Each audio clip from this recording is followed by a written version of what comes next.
नमस्कार साथियों, एक बार फिर से आप सभी का स्वागत रहेगा हमारी यूट्यूब चैनल पर। आज हम बात करने वाले हैं आपकी एमएमयू ईटी 2026 डॉक्यूमेंट लिस्ट के बारे में कि आपकी काउंसलिंग के दौरान कौन कौन से डॉक्यूमेंट आपके पास होने चाहिए, कॉलेज रिपोर्टिंग के दौरान आपके पास कौन से डॉक्यूमेंट होने चाहिए, क्या डॉक्यूमेंट आपके ओरिजिनल चलने वाले हैं, क्या उनकी फ़ोटोकॉपी आपके चल जाएगी।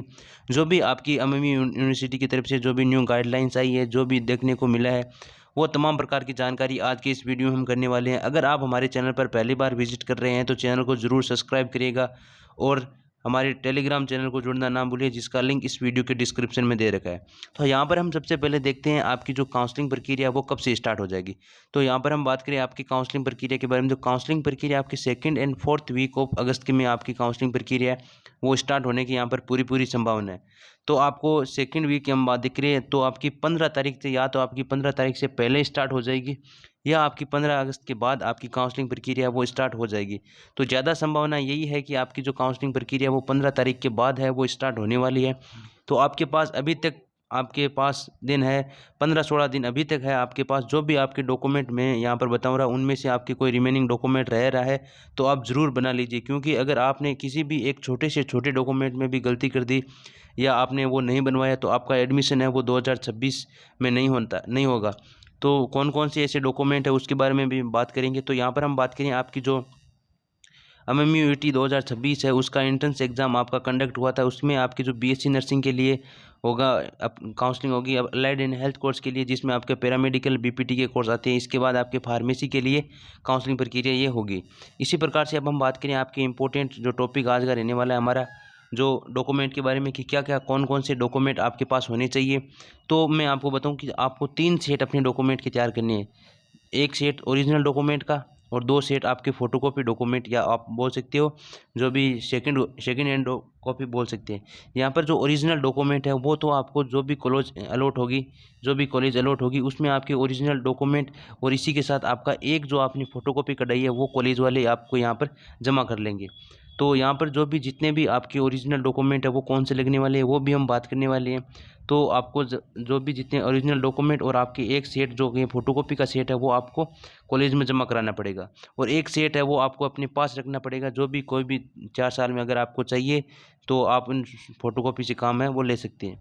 अब हम बात करें आपके कौन कौन से ऐसे डॉक्यूमेंट है जो आपको चाहिए होंगे और उनकी कितनी कितनी फ़ोटोकॉपी रखानी चाहिए। तो यहाँ पर आपको मैं बताऊँ, आपको एक तो आपके जो ओरिजिनल डॉक्यूमेंट होंगे और 2 आप फ़ोटोकॉपी के सेट कटवा लेना, जिसमें एक आपको कॉलेज को देना होगा, एक आप अपने पास रख सकते हैं। तो अब हम बात करने वाले हैं डॉक्यूमेंट के बारे में। तो सबसे पहले आपके जो ट्रांजैक्शन प्रूफ है, जो भी जितने भी आपके ट्रांजैक्शन प्रूफ यानी जिस दिन से आपका एंट्रेंस एग्ज़ाम के लिए फॉर्म भरा गया था उसके ट्रांजैक्शन से लेकर आपका जो काउंसलिंग प्रोसेस जितनी भी आपकी रहने वाली है, 550 रुपये की first round counselling, second round counselling, third round counselling की जो फीस है वो रहने वाली है 550 रुपये का रजिस्ट्रेशन होगा आपका। उसका चालान प्रूफ है वो आपके पास होने चाहिए। इसी के साथ आपका एंट्रेंस एग्ज़ाम फॉर्म भरा था उसकी कॉपी आपके पास होनी चाहिए। जो भी आपने एंट्रेंस एग्ज़ाम भरा था उसकी कॉपी होनी चाहिए आपके पास। इसके बाद आपको पास अपना एडमिट कार्ड, जो भी एंट्रेंस एग्ज़ाम जो भी एग्ज़ाम देके है उनका एडमिट कार्ड आपके पास होना चाहिए। और इसी के साथ जो भी आपको रिज़ल्ट की कॉपी है वो भी आपके पास यहाँ पर होनी चाहिए। ये आपकी जो 2 कॉपी में चल जाएगा, ये भी 2 कॉपी ओरिजिनल जो भी है ये तो एक ही होता है। इसी के बाद आपकी जो भी आपने काउंसलिंग के लिए रजिस्ट्रेशन किया उसके बाद आपने जो भी चॉइस फिलिंग की थी उसकी प्रेफरेंस आपके पास, जो भी आपने प्रेफरेंस भरी थी उसकी आपको फ़ोटोकॉपी आपके पास होनी चाहिए चॉइस फिलिंग की। इसी के साथ आपके डेट ऑफ बर्थ में अगर आपके पास 10th की मार्कशीट है तो बहुत अच्छा रहेगा। अगर बर्थ सर्टिफिकेट है तो आप बर्थ सर्टिफिकेट भी लगा सकते हो। तो ज़्यादातर मोस्ट ऑफ बच्चे 10th की मार्कशीट है वो डेट ऑफ बर्थ के रूप में यहाँ पर लगाते हैं।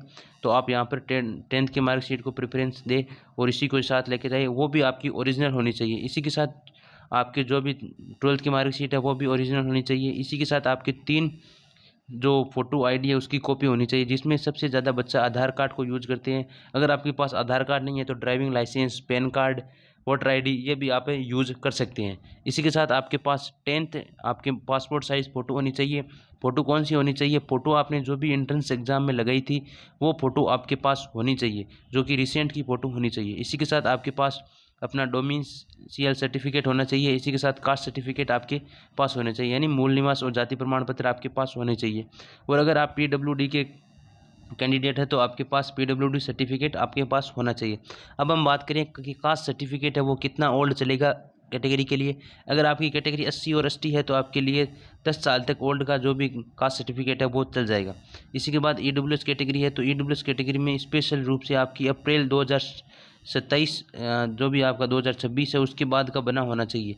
तो आप यहाँ पर अपना कास्ट जो भी सर्टिफिकेट है वो देख लेना। इसी के बाद आपके MBC कैटेगरी या आप OBC कैटेगरी में है तो आपको 1 ईयर ओल्ड है वो चलेगा, इसमें आपका कोई दिक्कत नहीं रहने वाला है। अगर आप इस डिफेंस कोटे से फॉर्म अप्लाई किया तो आपके पास डिफेंस सर्टिफिकेट होने चाहिए, जो भी अपने मदर एंड जो भी फादर है उनका। इसी के साथ आपको माइग्रेशन सर्टिफिकेट, माइग्रेशन में इस बार जो RUHS की आपकी फर्स्ट राउंड की काउंसलिंग हुई थी, इसमें माइग्रेशन के रिगार्डिंग बहुत बच्चों की दिक्कत आई थी। व्हाट्सएप पर मैसेज भी आए थे कि सर अब क्या करें, अब कैसा होगा हमारा एडमिशन। तो उन बच्चों की लास्ट डेट थी, तो उनके पास जो माइग्रेशन है वो उन्होंने डिजी लॉकर वाला यूज़ किया था, डिजी लॉकर वाला उन्होंने एक्सेप्ट नहीं किया था, और अपना जो भी एडमिशन प्रोसेस है वो जो फर्स्ट राउंड में काउंसलिंग के लिए एडमिशन जो भी कॉलेज मिली थी उनको, वो उसमें रिपोर्टिंग नहीं करवा पाए थे। तो एक बार मेरा आपसे पुनः निवेदन रहेगा कि आप अपना जो भी ओरिजिनल डॉक्यूमेंट लगने वाले हैं, जैसे कि 10th 12th की मार्कशीट, माइग्रेशन सर्टिफिकेट, ये जो भी आपके डोमिसाइल सर्टिफिकेट, कास्ट सर्टिफिकेट, ये आप ज़रूर बनवाएं, और इनकी ओरिजिनल कॉपी, ओरिजिनल सर्टिफिकेट ही आपके पास होना चाहिए। अब हम बात करने वाले हैं ऐसे जो कौन कौन से फॉर्मेट वाले आपके पास होने चाहिए। अगर आपके 12th अगर 2026 से पहले 12th की है तो आपके पास गैप सर्टिफिकेट होना चाहिए, जो कि 50 रुपये की स्टाम्प पेपर पर आपका होनी चाहिए। कोई भी इमित्र वाला जो भी वकील या नोटरी करता है वो आपको यहाँ पर ज़रूर बना देगा 50 रुपये की स्टाम्प पर। और जो आपका मेडिकल सर्टिफिकेट है, मेडिकल सर्टिफिकेट आपको तभी बनाना है जब आपको कॉलेज अलॉट हो जाए, क्योंकि हर बार हर कॉलेज की एक पॉलिसी होती है। जो भी मान लीजिए कॉलेज अलॉट होती है तो वो कॉलेज अपनी डिस्ट्रिक्ट की मेन हॉस्पिटल होती है, उससे आपका मेडिकल सर्टिफिकेट बनवाती है।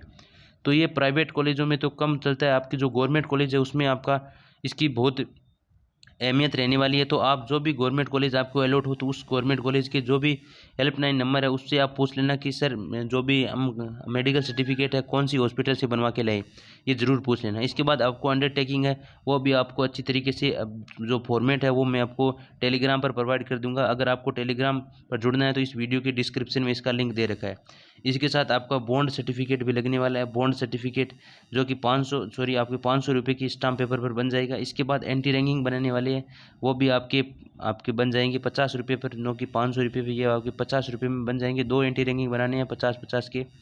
इसी के साथ आपको अगर डॉक्यूमेंट के बारे में हम तो बता दिया, अगर आपको कट ऑफ के बारे में अगर जानकारी चाहिए तो आप हमारे यूट्यूब चैनल पर जाइए और जो भी फर्स्ट वीडियो सेकंड वीडियो है उस पर आप ज़रूर क्लिक करिए, जिस पर आपको MMUT से रिगार्डिंग जो भी आपकी कट ऑफ है रैंक वाइज हमने यहाँ पर बता रखी है, तो आप वहाँ पर जाके देख सकते हैं। आई होप आप सभी को आज का वीडियो बहुत अच्छा लगे तो चैनल को ज़रूर सब्सक्राइब करिएगा और दोस्तों के साथ शेयर करिएगा। आज के लिए बस इतना ही। जय हिंद, जय भारत।